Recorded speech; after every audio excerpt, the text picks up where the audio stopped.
Hello, everyone, and welcome to the Wealthy Wellbeing Podcast, where we talk about all things health, fitness, real estate, entrepreneurship.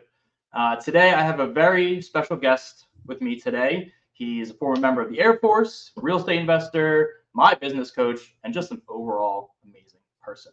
So, I'd like to welcome Jesse Stanton to the podcast. Thank you, Jesse, for coming on today. Bro, it's my pleasure, man. Thank you so much for having me. I'm really truly humbled and excited to be here. So thank you, Zach. Thank you for your friendship, bro. It's been wonderful getting to know you, and I'm excited to see what you do the rest of this year and what we end up doing together in the future, man. You got some really awesome things going on. Fitness stuff. I'm excited to just be in your presence. I definitely grow and benefit just as much. So thank you. Thank you for that opportunity and for your friendship. Yeah, absolutely. So, obviously, I know you gave a quick introduction. So, tell me a little bit about kind of your journey, where you come from, what got you here, and all those little details. Sure. Yeah, no, thank you.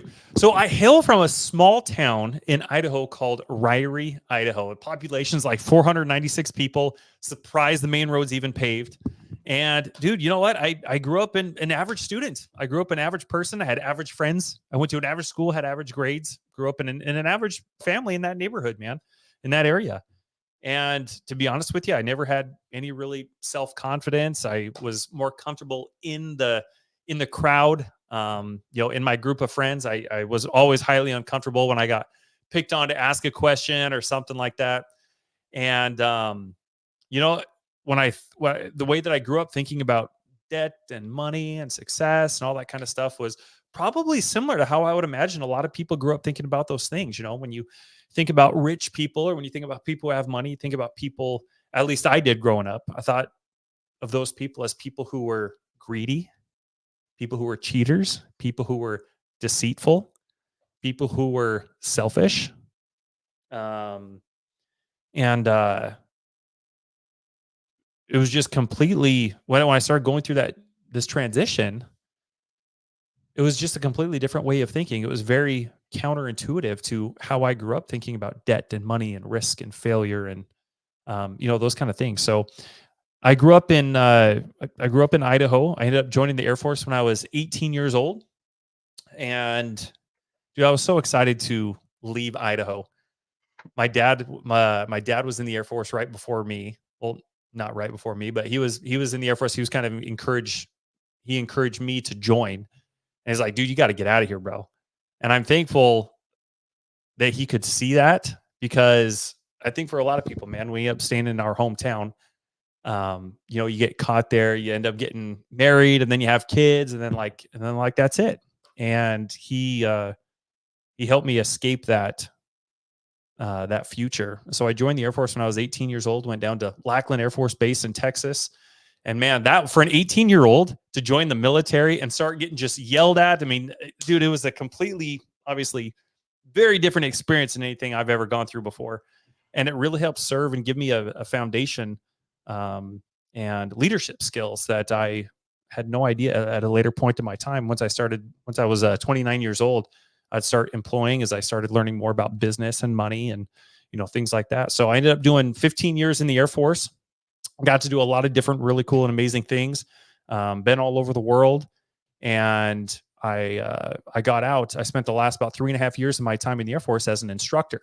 So they sent me down back to Texas to learn how to be a professional coach and mentor and public speaker and instructor. And I ended up writing a lot of curriculum and stuff for the Air Force as well, a lot of leadership development things. And I was able to take those skills and what I was doing in my business and kind of combine those things. And I really love how the Air Force structures and teaches things. I think they're really unparalleled. They have an ability to get anybody and everybody from anywhere in the world, regardless of what their limiting beliefs are, whatever, regardless of what their background is, their experiences, and put them through basic training and give them the tools, the confidence, the habits and the skills to be able to continue making the Air Force the world's greatest Air Force, man. So I learned a lot through how they structure and how they teach. And I've implemented a lot of those skills and habits into my own life and into my business. And those are a lot of the things I give my clients as well. So here we are, a little over 4 years into this journey now, man. It's amazing. And so I live here in a small village called Wasilla, Alaska, about an hour north of Anchorage, where I live here with my wife and 4 kids and 2 Yorkies and 3 moose, and we're just buying real estate all over the country.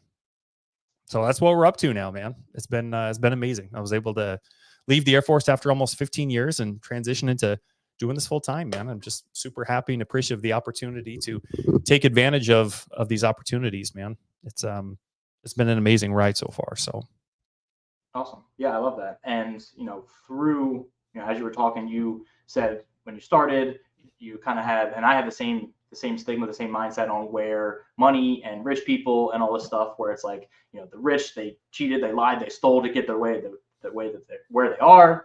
And, it's the top 1%, and, they're doing all the stuff like, the whole, they're not paying any taxes and all this stuff. It's like, they're cheating the system. Like it's all that stuff that you don't understand. And so I've kind of had that same mindset shift too. And so I guess, let me ask you, at what point, or what made you kind of change that mindset that you said, like, all right, I started changing what I thought about money and all that? Like, was there a catalyst that got you to make that realization? great question. Thank you for asking that. I actually read a book. I would assume probably most people are familiar with it. It's a book called Rich Dad, Poor Dad. I read this book in high school. And at the time, like just where I was in my life, I was, prepping to leave for the Air Force, all that kind of stuff. And so that's kind of what was on my radar. And so I never really paid much attention to it. And I had a friend in the beginning of 2020 reach out to me. It was a high school friend that I grew up in Ryrie, Idaho with. And we hadn't spoken in 15, 20 years, somewhere in there. And we're just kind of getting reacquainted over Facebook. And he's like, hey, what are you doing? What are you doing? What are you up to? Where are you living? Do you have kids? And I was like, yeah, man, I'm up here in Wasilla, Alaska. I'm in the Air Force and been in the Air Force for, quite a few years. And he's like, have you thought about getting into real estate? And I was like, yeah, I thought about getting my real estate license when I lived in Phoenix a few years ago. And he's like, no. I was like, I'm not talking about being an agent. He's like, I'm talking about being an investor. And I kind of gave him this long, sarcastic remark. I don't know exactly what I said, but I'm thankful that he was patient enough with me, because he's like, you know what? I said, dude, you know what? I'm in the military. You can go Google and see what the military gets paid. It's not a lot. I said, dude, I don't have $100,000 just burning a hole in my pocket so I can go buy a fourplex in Anchorage, Alaska. And he's like, you know what, dude? I've got a meeting with some other investors later in the week. How about you just jump on? Just be a fly on the wall. And I was like, all right, beam me up, Scotty. So I did. And Zach, if I'm being honest with you, bro, I really didn't even have any aspirations of jumping in that meeting. Like, I told him I would, but then when it comes time to do it and you're like, man, I got this going on. I just want to Netflix and chill, man. I just want to be here at home with my family. I don't want to jump on. But then I started thinking about, like, now if I don't jump on, then I'm going to have to give him an excuse of why I didn't later. And I have to go through that whole awkward thing. So reluctantly, and I'm so glad that I did, I jumped into that meeting, man. I turned my camera off. I put myself on mute. And I'm just kind of half listening as I'm playing games on my phone. And I start to hear them say about how they're making money leveraging other people's money and other people's debt and other people's credit. And I turn my game off and I start listening. And I'm like, this sounds like a scam. Mm-hmm. But I knew him. He was a childhood friend of mine. So I was able to ask a little more detailed questions around what those things were that they were talking about. And that was kind of the catalyst, man, right there. That was kind of what started the rabbit hole. And then right after that, I went back and reread Rich Dad, Poor Dad. And I was like, man, you know what? The question isn't whether or not I can afford to do this. The question is whether or not I can afford to not do this. So here we are, all these years later, and hindsight looking back, I've now got a different perspective. I now understand that the most expensive thing that we pay for is the information that we don't know. So now I'm like, dude, who can I throw my money to next? How can I learn something next? How can I increase my results quicker and faster and better? But that was kind of the catalyst that that tipped the jar. That was a straw that broke the camel's back. I was like, all right, let me go down this rabbit hole and let's see what I can do. So it's been a phenomenal ride. And I've done it all from Alaska, dude. I've done it all virtually, which is really interesting. Because I always thought you had to use banks, thought you had to be somewhere where the property was. Mm-hmm. So to do things from Alaska is like trying to do things from Mars, bro. So it's been neat. I've learned a lot. I've had because of the unique challenges here in Alaska, I've faced a lot of adversity and opposition that other people in the country simply don't, because of, they still have some of those other resources and things that I didn't have. So I was forced to build skills and abilities because geographically I lived and faced different challenges than anybody else in the country did. So it's been neat to be able to build those skills, and I'm excited to see where the rest of the year and the years to come takes me.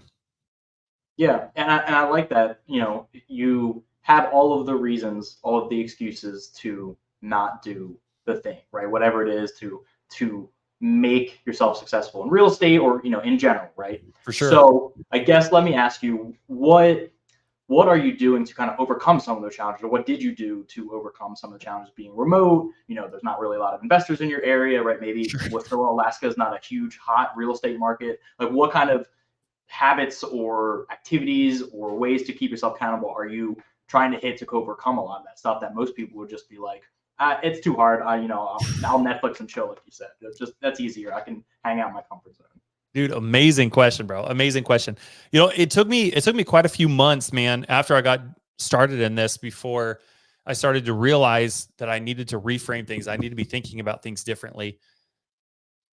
There was a lot of, because, dude, trying to build a business from Alaska is like trying to build a business from Mars. It's like you said, like none of those resources, those people. It's not like I have people that I can just go to lunch with that are doing the thing that I want to be doing, that are making the money that I want to be making. And, like you said, when people think investing, no one's like, oh my gosh, where a good market for investing would be? Alaska, right? Everybody's like Florida and Texas and the Carolinas and Georgia and all those areas. And so naturally, because nobody's really thinking Alaska, it's obviously not the best market to do a lot of it, not the type of investing I want to do, not to certainly scale the way that I want to scale. I just don't have that ability or those resources here. And so even like borrowing money, people are like, well, all I know about Alaska is like what I've seen on Netflix, and like you got bears, like people, dude, when I used to call sellers, man, people, and they'd find out I lived in Alaska, like they thought that I was like going to go kill a moose so my family could eat tonight. You know what I mean? Like, I was like, dude, I hate to disappoint you, but I get my produce, from Walmart, just like you guys do. I'm going to actually, matter of fact, I'm going to drive in my car and I'm going to go down the road and I'll go to Walmart and buy my dinner tonight. And, but one of the things that I faced with regard to living in Alaska was the fact that I'm 4 hours behind Eastern time. And so I had two other partners at the time that I was working with. They lived on the East Coast. So naturally, I was outvoted. So my role in the business was to close deals. So we hired a VA. And for those of you guys who don't know, a VA is an acronym. It's short for virtual assistant, somebody who lives virtually. A lot of them, a lot of people have VAs in the Philippines that'll call sellers that are, as an example, going through pre-foreclosure and see if they want to sell. So we had leads that were coming in every single day. And so my job was to just call those leads and close them. So being that I live in Alaska, let me tell you, my day started out at about 5 a.m. I was in the military, started out, my alarm went off at 5 a.m. And between 5 and 5:45, I'm getting ready. I'm getting my uniform on. I'm getting showered. I'm getting my lunch packed up for the day. And I leave the house at 5:45. I drive an hour to work. So I get there at 6:45 and I work from 6:45 till 1600, which is 4 o'clock. And then I've got an hour drive back. So by the time I'm even pulling in my driveway, bro, it's 5 p.m. Now, for those of you guys and gals who don't know, 5 p.m. is 9 p.m. on the East Coast. My wife is a nurse. And as soon as I was pulling in at 5, we're kind of doing this high five thing. And she's out the door because she is weird and loves to work night shift. Don't know why, but she loves night shift. So she's still on night shift. All these years later, she's still on night shift, loves night shift. So we're kind of high-fiving. I've got 4 kids now, but I had 3 at the time. One of them was a newborn. Just so everybody kind of understands this. So by the time I get home, I'm in like single parent mode. So I'm cleaning the house. I'm making dinner. I'm getting the kids fed. I'm getting all the kids in the bath. I get their pajamas on. I get them in bed. Then I'm finishing up my college degree at the time. I've got 3 degrees. And in addition to all of that, I now had to figure out, how am I going to call sellers? So I had all these things going on, and none of it started until 9 p.m. Eastern time. So even in an ideal world, let's say I had none of that to do, calling sellers at 9 p.m., not going to scale a business. You're not going to get very much business that way. So being in Alaska, dude, like I went through months of just mindset issues. I went through months of, you ever seen The Emperor's New Groove? And Kronk? Kronk has like them shoulder angels. Mm-hmm. Dude, I had these shoulder angels, man, that were just whispering all sorts of just nasty stuff to me. Of course, I'm talking about my own internal monologue here. Mm-hmm. I started talking to myself, started asking myself, well, Jesse, why did you think you could do this? Why did you think you were capable of doing this? You spent all this money. You got a VA, you got leads coming in, you live in Alaska, you got a wife that works. Why do you think you're even capable of doing this stuff? There's nobody here that's even doing that. Why do you think you can? You didn't grow, you didn't come into this, you weren't brought into this. Your parents didn't do this. Their parents didn't do this. You don't know anything about money. You're failing in every sense of the word. So I went through a lot of mindset issues with that. And I'm like, dude, my credit card is just racking up bills every single month because I'm paying for a VA. I'm paying for a dialer. I'm paying for lists to skip trace. And we weren't doing like small lists. Like we were doing like 20,000 prospect lists. Mm-hmm. At 10 cents a pop, that's $2,000 just to skip trace a freaking list, man. And I didn't have anybody to tell me, hey, Jesse, go through that list multiple times. So my VA would go through the list once. We'd toss the list and we'd go skip trace a new list. Mm-hmm. So I'm hemorrhaging money, dude. After the first 3 months or so, dude, I'm probably out close to another $15,000 or so. And I had a mentor of mine. I was watching one of his YouTube videos. Couldn't even remember what the YouTube video was about now. I wish I would have taken a screenshot of all this because it was so impactful for me. And as I'm, maybe you guys do the same thing as you're listening to the video. You ever just kind of scroll through the comments and just see what people are saying?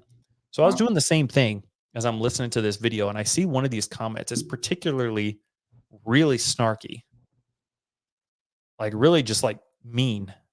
And I remember thinking, gosh, I can't believe somebody would say something like that. Like such a great video, tons and tons and tons of value.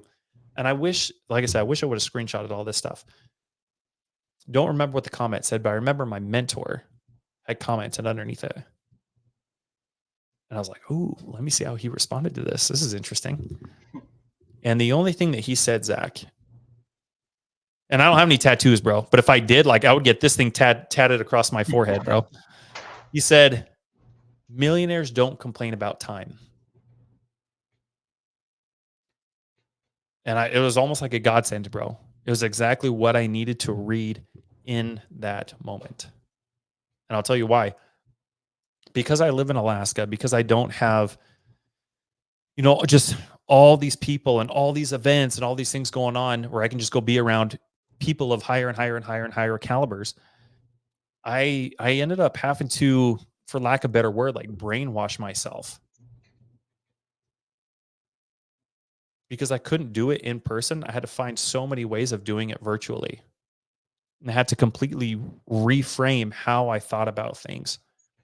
And brainwash is probably the most accurate, obviously not in a negative sense, in the most abundant and positive way possible.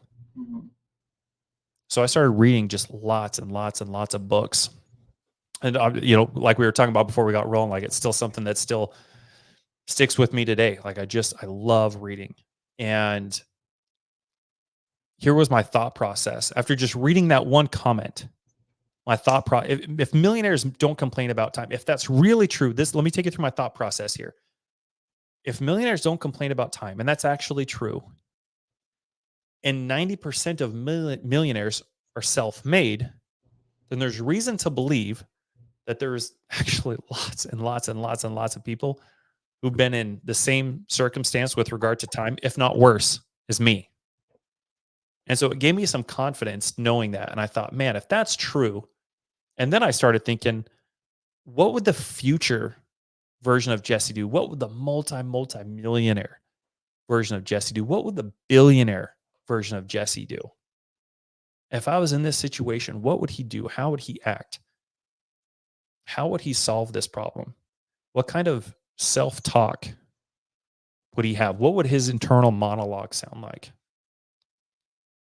What would his habits look like? What would his skills look like? How intentional would his day look like? So all of this is going on as a byproduct of just reading that comment from my mentor. I'm having all these thoughts, and then it was like, boom, like it just hit me like a bolt of lightning or something. I'm like, oh my gosh, I know exactly what to do now. I'm just going to get up at 3 a.m. Why did I not think about this? Because 3 a.m. is 7 a.m. in Florida. Well, it might be just a tad early. I know there's a lot of people that get up early in Florida, but it's better than calling people at 11 p.m. midnight. Mm-hmm. So that's what I started doing, bro. I grabbed my laptop from my office and I grabbed my phone. Now I'd go sit out in my car in my garage calling sellers now from our VA. And now I'm calling. So now I've got like 3 or 4 hours of calling in that I was able to do before I even started work. And so as I started making those, I started making those, like I was reframing what my goals looked like. And so for me, like that was the goal. That was my like non-negotiable. I was like, if I can just get this done, like I can do whatever I want the rest of the day, is what I told myself. So I made that a non-negotiable. And it was great because not only was I able to build like the skills and the discipline and the right habits to get me the results that I was after, but I wasn't taking time away from my family either. Like on nights that my wife did not work, as soon as I got home from work, I might have a meeting or two, but I get to spend the rest of my time with my family, which is why we're doing this whole thing. So we can spend our time as we want. Mm-hmm. So I started to figure out how to build and develop these skills and habits and right mindsets to start getting me the results that I was looking for and around the right people. So that's kind of what it started and how I started to pivot and make those changes. That's really laid a very solid and secure foundation that's allowed me to build where I'm at today. Wow. Yeah. I love that. And there's a lot to unpack there. There's a couple things that I kind of jotted down. You know, obviously you have a lot going on, family, work, college, newborn, all that stuff. You have a ton of stuff going on.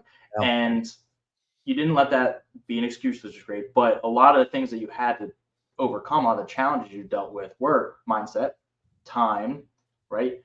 Having the right habits and figuring out what a future self looks like, right? So it's vision, it's clarity, it's intentionality, all of that stuff that you had to build up to go from, all right, those are all my possible excuses. I have these challenges. I want to do this thing. How can I go from where I'm at now to where I want to go? And you took the time and figured it out and worked through all that stuff. I'm sure, talking about it now, looking back on it, it was like, yeah, there was a challenge and it was hard, but I got through it, no problem. Like it was fine. But I'm sure in the middle of it, you're like, every day is like, all right, new, figuring out, like, it's hard, it's stressful. It's so easy to just want to quit and stop it and be like, it was easier just, getting up at 5 and going to work and coming home and all that stuff, but it's not getting me to my future self. And, I want to applaud you for doing that, but B, kind of bring that all together into kind of what this whole podcast is about is, all right, you've done the business thing, right? You've built the habits to do that. You've gotten to where you want to go and still are growing and expanding from there. So, all of those things, right? Mm-hmm. Working in your business, in real estate and all the other businesses that you have. So now comes to like health and fitness, right? How can you translate what you're doing there to that health and fitness side, right? You already have all this stuff going on, right? Now, how is the fitness and the health fit into all of that, and how are you structuring it and utilizing the skills that you've gained getting to where you are in business to the health portion of it, the fitness portion of it? Dude, that's such a fantastic question, man. It's a little bit for me anyway, it's a little bit harder. I go to the gym every single day. That sets the precedence for my entire day. Like I'm really big on getting wins, right? From the moment you get out of bed, like just start stacking wins. And for me, going to the gym right when I first wake up, it sets the entire thing, man. Like gets the blood going. I'm just in a better mood, and I'm just ready to go out and tackle the world when I go to the gym in the morning. I feel like I'm accomplishing a lot. I feel like I'm taking care of myself. I'm putting my body and my mind under stress. And that's why I love David Goggins, dude. There's so much that goes into the mindset of things and the fitness side of things. And one thing I've learned is your mind will quit out long before your body will. On those days where you feel like you don't feel like doing the thing. I mean, you just got done running a triathlon, bro. I mean, I feel like I would get 100 yards into that and my mind would already be telling me like, hey, let's slow down. Let's take it easy. Let's pause here for a second. Hey, even if we just attempted, is that a win? I would already start having those thoughts, man.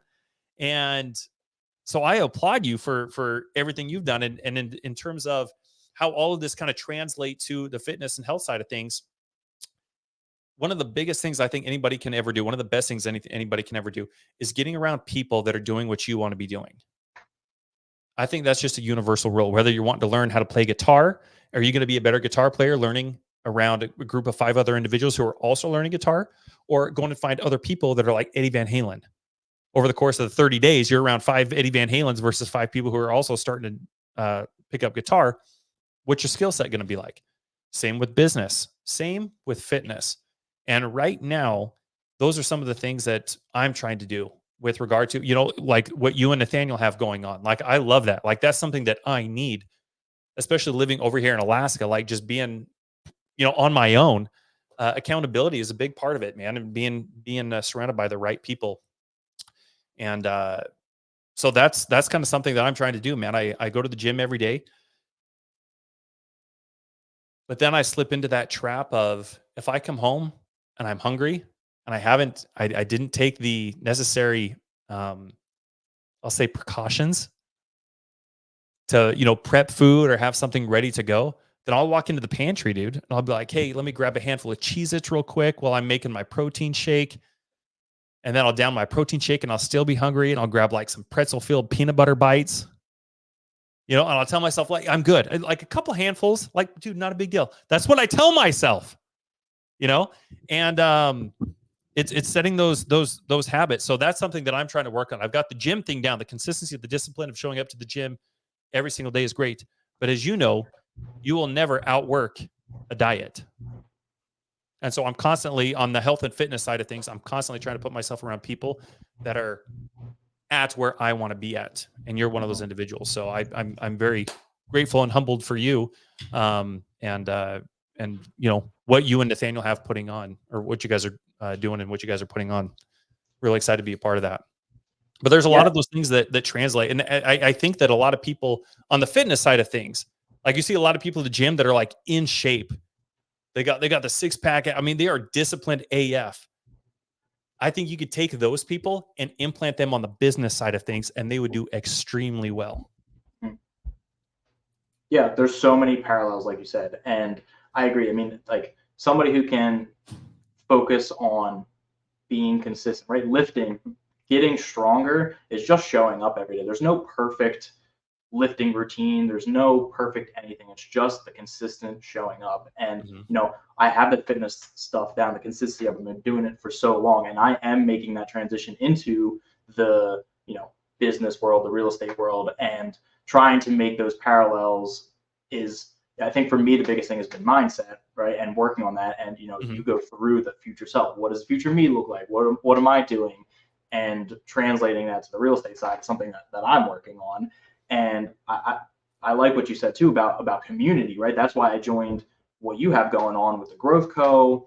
And that whole community has been so good. It's all people doing the same thing, right? I started out wholesaling, but it's like I didn't get into real estate to do that. I got into buy and hold.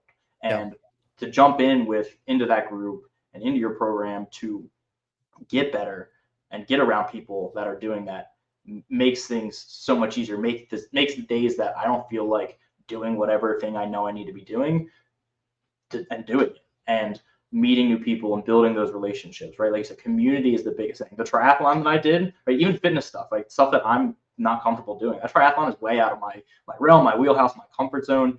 The only reason I did it was, hey, other people at the gym that I go to, they said they're doing it. Some of them are first timers. Sometimes some of them have been doing it for a while. Some of them done Ironmans. Like, so getting with those people made it easier to do it, right? There's days I didn't want to show up. There's days I didn't want to train for it. I mean, hell, even before jumping off the boat to get into the water, like I didn't want to do that, but I'm not. The rest of the community is here with me. The rest of my friends are here with me. I can't not do it. So right, you can't jump out now, man. You can't flake out now. Right, and that's what it comes down to, right? Is I think like the community is the biggest thing. No matter what you're doing, business, health, like anything else, the people you surround yourself with is going to drive you towards that thing that you're hoping to do, right? There might be some people under you, there might be people in front of you, right? You can pull the people behind you forward, and the people in front of you are going to pull you forward. And getting into that right community is the biggest thing. And I love that. And that is like the biggest first step that anybody can do. So, for health and fitness, right? You said your goals, right? You got the consistency down for getting up to the gym, going in the morning, knocking that out right away, right? Yeah. Do you have anything outside of like what are you doing lifting wise, and how did you like get into doing whatever you're doing? How did you decide I'm getting up at 3? This is what I'm doing every day. Like, how did you get into that routine? I guess I should ask. Good question. So like I said, I started out waking up at 3 when I was in the military because that allowed me just to get up and start working. I think a big mistake a lot of people make is, especially with like social media and influence, and everyone's telling you, oh, you got to go to the steam room, and then you got to shower, and then you got to go to the gym, and then you got to like spend some time meditating, and then you got to journal. Like, people talk about how like a 3 or 4 hour like morning routine, and that's not the case, man. I started waking up at 3 a.m. and I'd go right into work. I'd just start working, start making calls. And it was really interesting, just simply developing that habit alone, man. I was able to see people that I used to put on a pedestal, people, that I always thought were well ahead of me. I started to learn that, and this is just a mindset thing. I started to learn that regardless of how smart or intelligent I am, if somebody else is smarter than me, but I'm willing to get up and put in 2 or 3 times the amount of work every single day over the course of a week, I've tripled the amount of progress that some of these other individuals have made. And so that habit still just stayed and ingrained with me. I mean, today I was up at 2. And so I wanted to keep that. When I got out of the Air Force, I wanted to keep with that routine. I wanted to continue to make sure that my, kind of like a David Goggins thing, I guess you could say.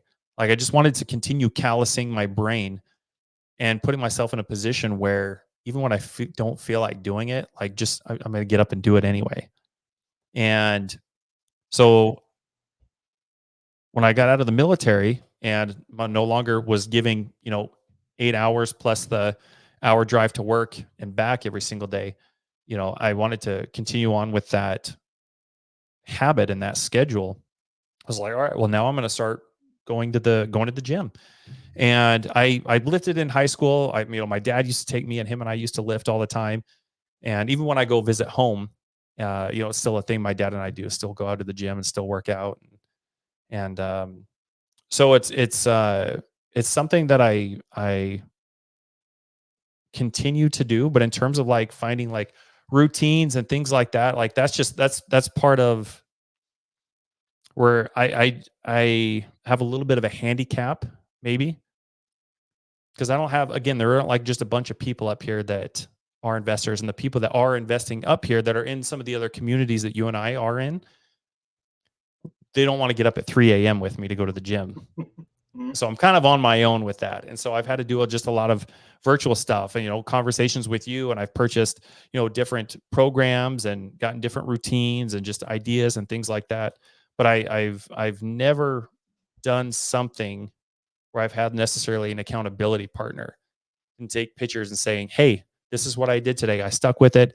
didn't feel like going today, but I did it anyway. And here's my proof, and I'm better for it. And I'm accountable to those individuals. And so, you know, a lot of the habits, the mindset, the skills, the character, the integrity, all those things that go into doing what you say you're going to do, even on the health and fitness side, they completely translate over to the business side and vice versa. And I think fitness and business just walk hand in hand for so many different reasons.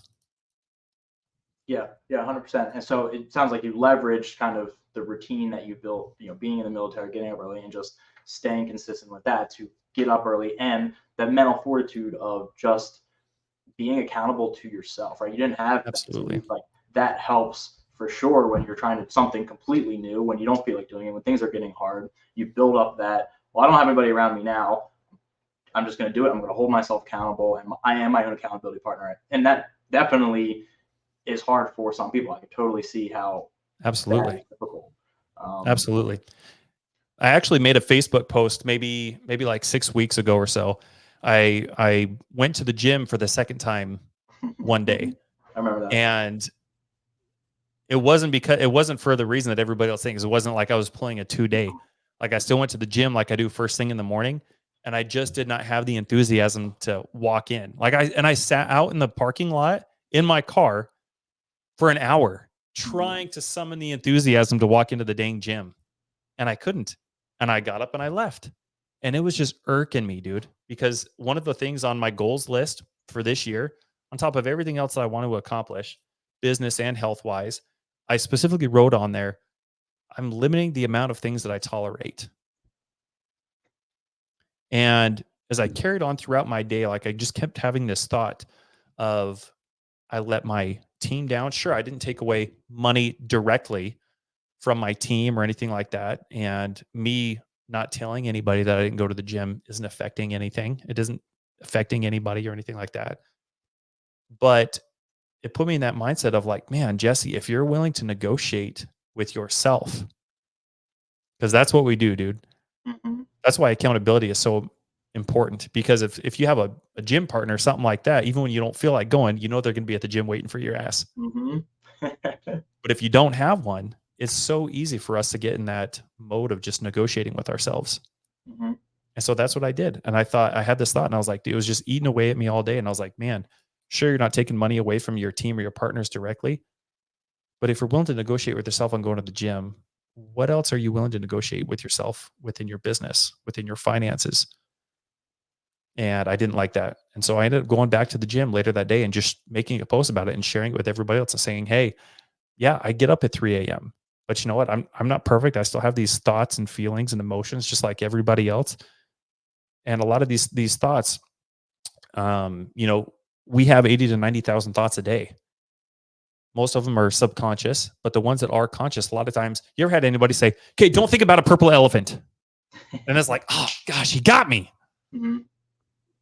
A lot of those first thoughts, they're just sporadic. You can't control them. But what you can control is your second thought. And it's really important to acknowledge that. So when you have those thoughts that come in, that you start negotiating with yourself and like, I'll take the day off. I don't feel like going. Your body's tired. You can't do this. You live in Alaska. It's the second thought that you can't control. And so I ended up going to the gym the second time that day. And I was like, dude, like, this is not me. I said I was going to limit the amount of things that I tolerate, and I'm not going to tolerate me negotiating with myself. So the problem that I see a lot of people, both health and business, it's not the goals, it's the standards that they set. It's important to have big goals, but you can't have big goals with little standards. Mm-hmm. You have to have standards that correlate with your goals if you want to get these type of results, Mm-hmm. both in business and in health. And so that was kind of one of the things. I've started counting my macronutrients, my caloric intake, and tracking, my cardio and all that kind of stuff. So I'm very intentionally limiting the amount of things that I'm tolerating in myself, both personally, professionally, in my health and my business this year. So Awesome. Yeah, and what you said about going to the gym and then sitting there and then not doing what you said you were going to do. Yeah. And not necessarily directly taking away from your team, your family, and all that. I understand where you're coming from because I've done that on both sides, where I've either gone to the gym or just convinced myself not to go to the gym, or not getting up early enough to do the posts that I need to do or do the work that I need to do and take the time. And I convinced myself that's fine that I didn't do it. And I'll be like, okay, it's cool. And then I'll go through the whole day so pissed at myself, so annoyed, so frustrated that I didn't do that. And it's distracting me from, all right, when I'm actually with, my family, or when I'm, working with somebody, a client, or on the business, I'm so focused on the thing that I didn't do that it's distracting me from being present when I need to be. And I think that's, I'm sure a lot of people deal with that. Yeah. And so, like you said, it's important to set those non-negotiables, to hold yourself at those higher standards. So I guess walk me through kind of your thought process on, all right, how do I pick my non-negotiables, and how many are too many? How many is not enough? Like, what's that process to be like, all right, I'm good. These are the things that I'm doing no matter what, and sticking with them. Like, how do you go through that? Fantastic question, bro. So I think one of the things that I've gotten really good at, and I think this would be a good tidbit for everybody listening or watching, is understanding what a time and energy audit is. We all spend a lot of our time. I don't know if you guys have ever been in my position, dude. When I was in the Air Force and I was getting up at 3 a.m. and doing all these things, dude, I had like 19, 20-hour days. And there was a lot of times where I was working long hours, but I wasn't producing any kind of results. Like, it took me a year, bro. It took me a year to get my first deal. And it was like $1,200. It took me a year to figure out how to make $1,200, bro. And I was working all these long hours, but I had nothing to show for it. I wasn't getting any freaking results, and I could not figure out why. And it wasn't until later in my life where I started understanding that anybody can do anything they want. If anybody's just not where they want to be in their health or in their business, they're not making the money that they want to be making, if they don't have the body that they want to have, it literally is it comes down to one thing, and one thing only: your habits. That's it. You can be busy as hell all day long, but unless you're working on the right thing, you're not going to get the result that you want. I can be in the gym every day, but if I'm eating pizza and tacos and goldfish and my kids' Cheez-Its, I'm not going to get where I want to be. Same with your business.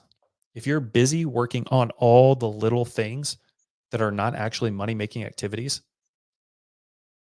then yeah, of course. If you look back on somebody's week, well, how'd you spend your time this week? Well, I started a Facebook page for my business, and then I went and got an LLC, and then I talked to somebody about setting up, a family trust. And it's like, okay, well, no shit, you didn't make any money today. You didn't talk to anybody. You didn't produce any money-making activities. And so when you do start making progress, when you start seeing results both in your fitness or in your business, there's this 20-80 rule. And basically the thought is 20% of what you do produces 80% of your results. So that's it. So one fifth of what you do actually gets you the result that you're after. So when you start breaking these down, you start understanding things a little more mathematically. If you want to go make $100,000 a month, then you have to produce $1 million of value to the market. You have to be able to bring, $1 million worth of value a month to the market to make $100,000 a month. So in order to even scale that big, you have to do a time and energy audit, and you have to be able to track, okay, what did I do Monday? What time did I wake up on Monday? What was the first thing that I did? How much time did I spend on Facebook? How much time did I spend checking emails? Who slid into my DMs? How much time did I, spend having a conversation with 10 different people that day, back and forth? Somebody who randomly wanted to jump on a call or on a Zoom with me. What did we talk about? Did we accomplish anything at all? Did we move the needle forward? And not a lot of people realize. And for me, just it's kind of there's just so many parallels between health and business. Dude, I can't tell you when I was in the military, bro, and if I had a rough week, like if there was a retirement or somebody's going away midweek on Tuesday, they had a pizza party, dude, I'd have a couple slices, bro. Like, dude, I deserve this. We're celebrating this. This isn't going to be an everyday thing. And I'd negotiate with myself. I'd have a couple slices of pizza. And then the next day, guys would go out to lunch. I'd be like, okay, I'm going to go out to lunch. I'll get something a little healthier. I'd get like a chicken wrap or something. This thing's still $1,200 from Red Robin, or 1,200 calories from Red Robin. And then come Friday, I'm like, oh, dude, I'm going to go get a triple stack. You know what triple stack is from Mickey D's? It's like a McGriddle. You know what a McGriddle is, but it's got sausage, cheese, egg, cheese, bacon, cheese on a McGriddle. Dude, it's so good. It's the best thing your taste buds will ever have. And I'd be like, dude, it's been a hard week. Like, I deserve one McGriddle. And so it's these little things that we do that we don't notice. And then by the end of the week, it's like, holy crap. For the week, I'm 3,500 calories above where I need to be. So it's little things that just add up. So it's not even just the day-to-day stuff. It's like, how did we spend this week? And so in order to start producing the kind of results that you want to be producing, you have to do a time and energy audit, and you have to understand, what exactly did I do on Monday? And what did I do on Tuesday? And what did I do on Wednesday, Thursday, and Friday, and Saturday? And then if you made 10 grand, if you made 5 grand, if you made 100 grand, if you made no money,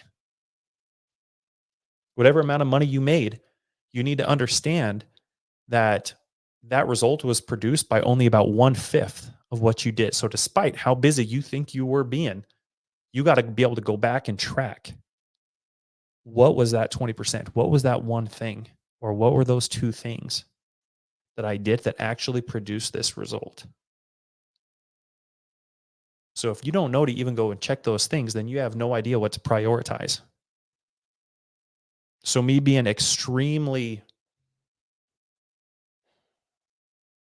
intentional with my time and where my time goes and who sucks up my time.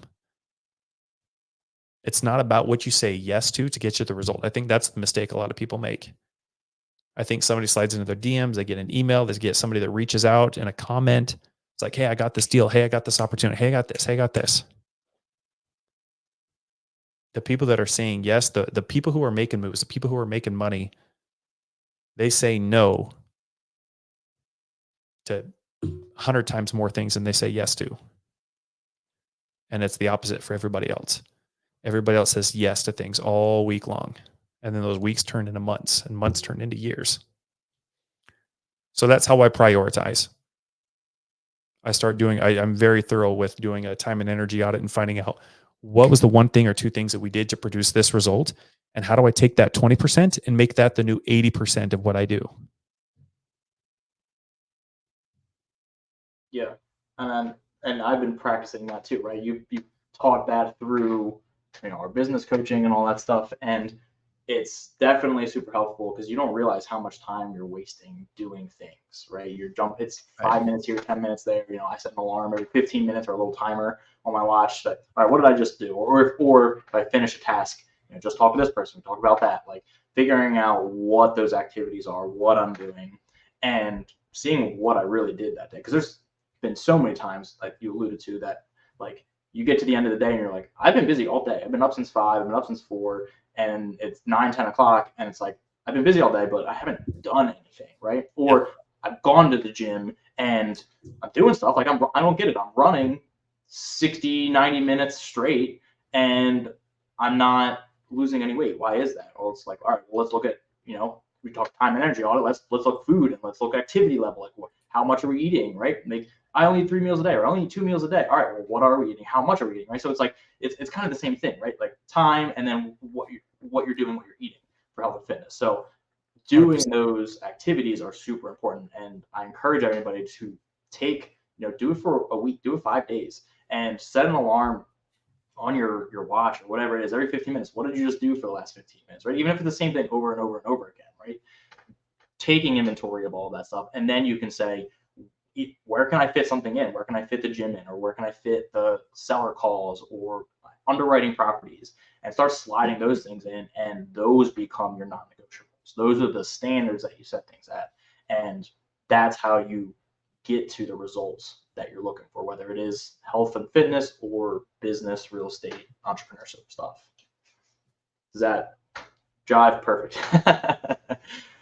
So given all of this stuff, where what are your goals moving forward? What are your real estate and business goals moving forward? What are your health and fitness goals moving forward, or the result you're going for, I should say? Good question. So in short, by the end of the year, my business goals in short is to have my first 7-figure month by the end of the year. And my fitness goals, dude, I'd love to do a triathlon, man, but I think that's so, and maybe it's a limiting belief, dude, but I think what I would love to do is I'd love to at least do a marathon by the end of the year. And so that's something I need to definitely start now that we've got snow has kind of melted a little way up here in Alaska. So I can finally kind of get out a little bit more and do some more running, do some more cardio, do some more biking. So I'll probably do something. If you would love to do it with me, I'd love to do it. So I'm not doing it by myself. Like, let's go find like somewhere in like southern Utah, like Moab, or Arizona or in Las Vegas or something like that.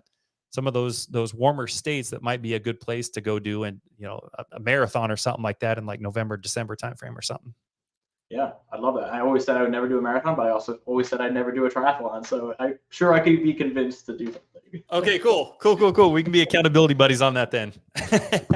Perfect. No, I love that. So I want to go through just, can be unrelated to real estate, health, fitness. Just go through some questions, some kind of off-topic stuff. You said you're a big reader earlier. Give me 3 of your favorite books. They can be business books. They can be fiction books, whatever you want, but top 3 books that have had the biggest impact on you. Top 3 books. Okay, let me pull my list of books up here real quick. Ooh, Outwitting the Devil. Mm-hmm. Definitely one. That's one that I put off for a long time because I'll be honest, I judge a book by its cover, and I'm like, dude, I need to be reading books about how to negotiate and sell and all these things. And dude, Outwitting the Devil is definitely up there. Let's see here. Buy Back Your Time by Dan Martell. How many do you want? One more. So you got a mindset book. You have like a time management kind of book, a delegation book, a leadership book. Man, I almost want to go with Grant Cardone. But I'm gonna say 10x is easier than 2x. That's a good one. I think a lot of people tell you to shoot big. They tell you to have big goals and dreams, do all these things, but nobody ever tells you how to do it. And so that was one of those things I really loved about that book. It really broke down how to actually 10x and how having those exponential goals is actually easier than having linear goals. So counterintuitive, but when you read the book and listen to it, it's like, okay, I hear what you're saying. It's still a little out there, but it's okay. It makes way more sense. And it's 100%. One of the things, like all those books, a lot of books are kind of like you did before with Rich Dad Poor Dad. You read through it the first time. Maybe that wasn't the right time for you to read the book, right? Maybe that wasn't the right concept for you at the time, but it's good to read through it, be familiar with it, and 6 months down the road, re-listening to it in a different state, different mindset, different skill set that you have, it has a different impact, where you pull one thing more out of it, right? And that's why you talked about, I think we were talking before we got on, like reading books multiple times and listening to things multiple times, because you catch things, maybe you're more ready at that time than you were when you first listened to it. 100%, bro. 100%. I always encourage people to go back and re-listen to things. And as you continue elevating your thinking and your mindset, you'll go back and you'll find other things that were in that same book that are more applicable and relevant to you now, that you'll pick up on, that just because you weren't in a place to receive them that first time you went through it. Yeah, 100%, dude. Awesome. And what if you were to, lose everything, right? Every business, real estate, whatever goes down, what would be the first steps you would take to get it all back again, right? I think, people see someone, I think like Trump, who they will go bankrupt, and then a year later, they're billionaires again. It's like, how is that even possible, right? What are they cheating? What are they stealing? What are they doing? Go back up. Dude, for me, honestly, I've figured out what I'm really, really good at. And for everything else, like I would go hire. So for real estate, as an example, I'll go hire an operations manager. I'd have somebody else to be able to come in, relieve me of my time of having to underwrite properties and to get bids with contractors and to find servicing companies and property management companies and to contact, agents to get CMAs and all these other kind of things. Like I'd bring somebody else in to work right beneath me so they can do all those. So I can focus on building relationships with other investors or private money lenders.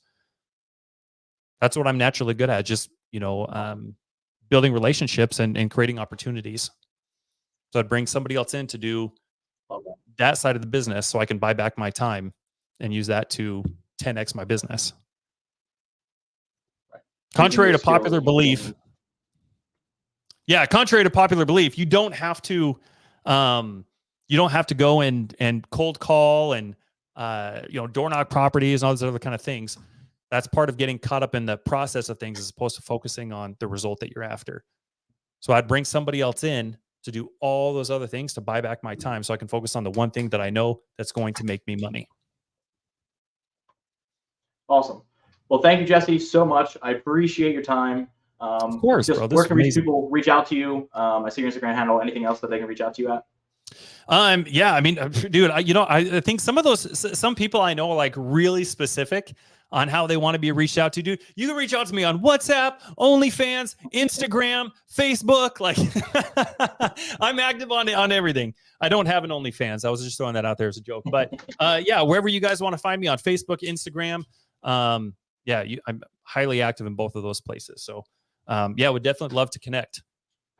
Perfect. Thank you so much. I appreciate your time. It's been great getting some good insight on business, health, fitness, combining all those. Hopefully we'll have you on sometime in the future as well. I would love to. Thank you so much, Zach. This was my pleasure. I appreciate you, brother. Thanks, Jesse.